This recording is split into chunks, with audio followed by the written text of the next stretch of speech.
Ayan guys, sa sobrang sarap ng gabi na aking niluto sa bukid, ayan, naubos ko na.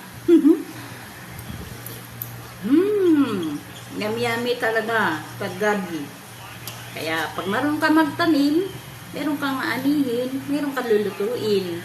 Mahal din to guys sa palengke kung bibilhin mo.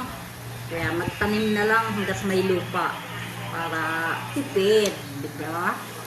Kaya kain na tayo guys. Kaya lang, kukunti na lang hindi ko na kayo alukin.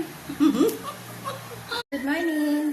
Tayo ay mag-breakfast na ng ginataang gabi. Ayan guys, naluto na yung ginataan kong gabi. Kaya ako'y titikim na.